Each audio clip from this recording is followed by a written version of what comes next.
vamos a dar la bienvenida, en primer lugar, al consejero Hernán González Sala, del Instituto Electoral y de Participación Ciudadana de Tabasco. Hernán es licenciado en Derecho por la Universidad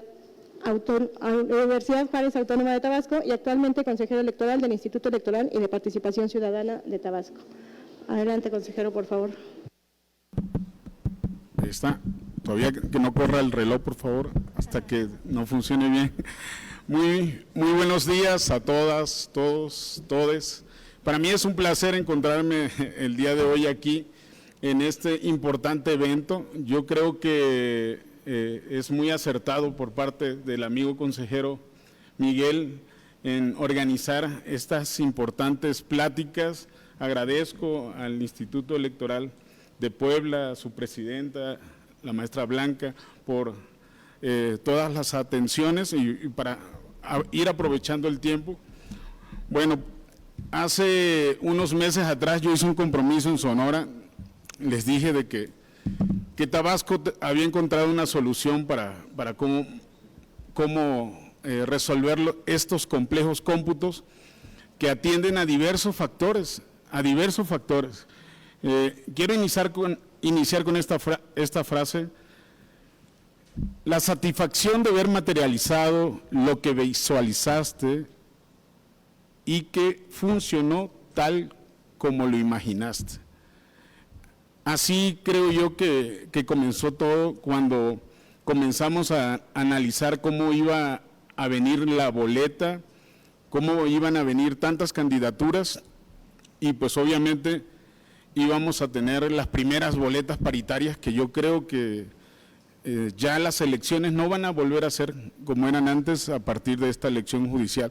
Tratando de ser propositivo, yo creo que muchas compañeras y compañeros han sido muy claros y precisos de diversas situaciones que se presentaron, positivas y negativas, como en cualquier proceso electoral, y pues también datos muy exactos que hace un momento también dio, en el caso concreto de Tabasco, mi compañera, la consejera Ángela.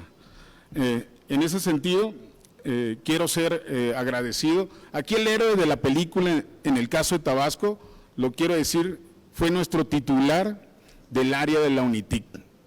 El personal de informática fue el héroe de la película de este proceso judicial, porque el sistema fue el que sacó adelante los cómputos. No íbamos a poder realizar un cómputo como lo veníamos realizando anteriormente, y es por eso que públicamente le hago un reconocimiento al titular, al maestro José del Carmen Bolainas Coronel, nuestro titular del área UNITIC, y a todo su equipo que estuvo en este proceso, tanto permanentes como eventuales.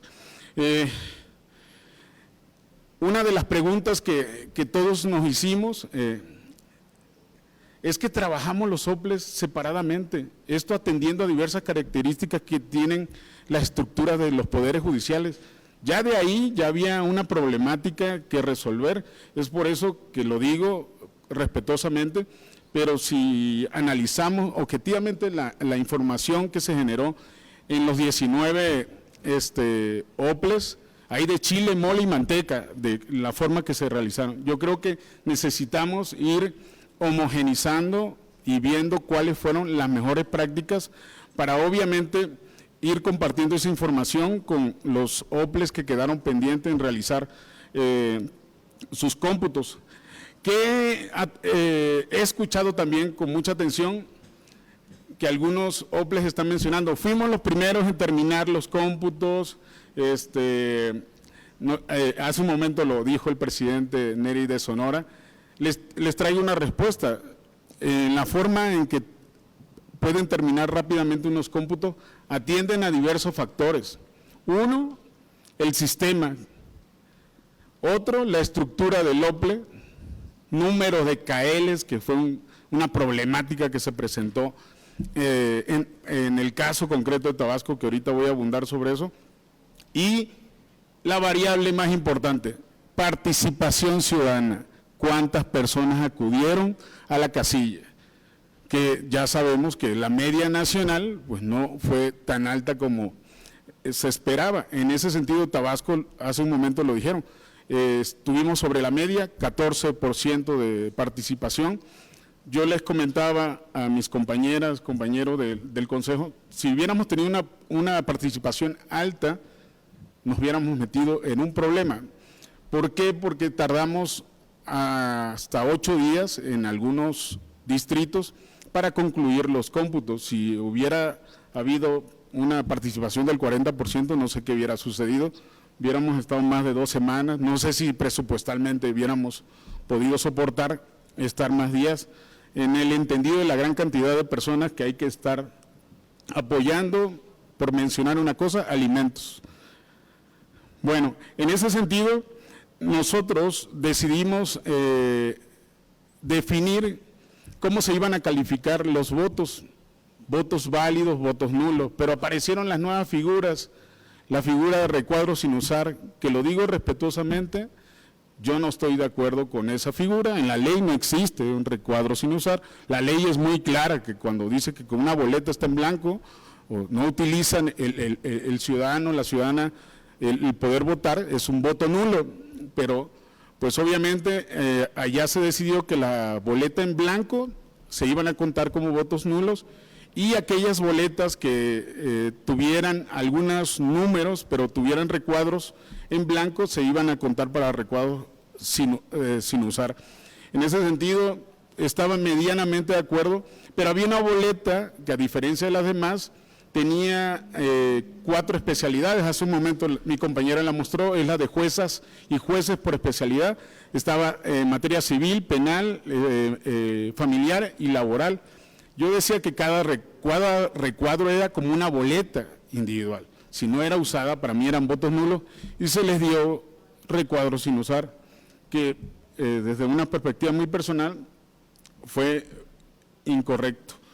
Tenemos que ser igual congruentes, homogenizar cómo se han venido realizando los procesos electorales a los otros 2 poderes. Yo no puedo creer que al Poder Judicial se le dé un tratamiento distinto, por eso tener cuidado de los criterios que estamos aplicando. Yo sé que debemos ser progresistas también en los procedimientos, en los criterios, pero también tener mucho cuidado de no hacer que haya un choque de criterios, de que estás aplicando un criterio distinto a los otros 2 poderes, por mencionar alguno. Ayer escuché cuidadosamente las grandes aportaciones que hicieron compañeras y compañeros, me fijé en la aportación del consejero Ernesto Ramos Mella de la Ciudad de México, con respecto que los votos que tenían una denotación en la boleta y tenían números se contaban como votos. Ese criterio actualmente vigente para el poder, la elección del poder legislativo y ejecutivo son votos nulos. Ahí es donde discrepo y pues obviamente me refiero que tenemos que homogenizar y no darle un tratamiento distinto a cada elección. Bueno, les platico así, en el caso de Tabasco no tuvimos la suerte que tuvo Sonora de que pudieron implementar al 100% las personas capacitadoras asistentes electorales. Nosotros nos fuimos al 30% como lo hizo el INE y eso nos trajo una problemática, que cuando íbamos a iniciar los cómputos como la ley nos mencionaba, al llegar el primer paquete no teníamos forma de cómo integrar los puntos de escrutinio y cómputo. En ese sentido, no me va a dejar mentir aquí mi compañera la consejera Ángela, faltando 3 días, creo, o 2 días para la jornada, nos tuvimos que sentar el Consejo y fijamos unos criterios de forma interna para dar una solución a este problema, porque los distritos ya habían hecho acuerdos estableciendo a sus CAELs que en realidad no iban a estar. No, le digo, ¿cómo vas a implementar un punto de escrutinio y cómputo si tu CAEL no sabe si va a llegar con los primeros paquetes?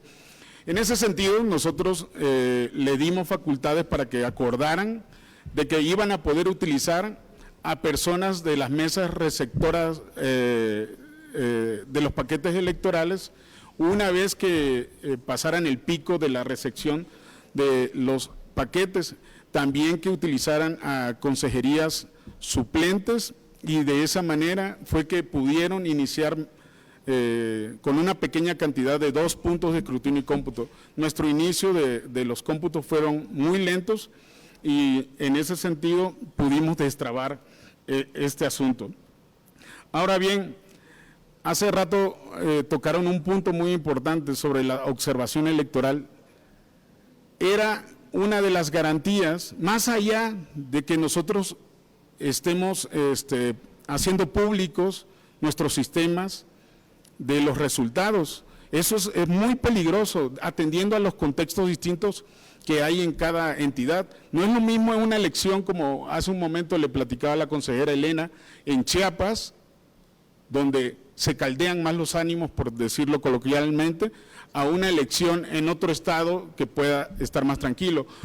Imagínense, en Tabasco hay algunos municipios donde es costumbre que los ciudadanos, las ciudadanas, van y se colocan alrededor del inmueble del consejo esperando que terminen los resultados, cuidando los resultados del candidato. Y si ustedes están publicando los resultados, ellos van a estar dando seguimiento a los partidos políticos. Eso es un ejemplo yéndome ya con los otros poderes. Obviamente que se pueden salir de control en esos casos, en esos contextos donde se genera a veces violencia.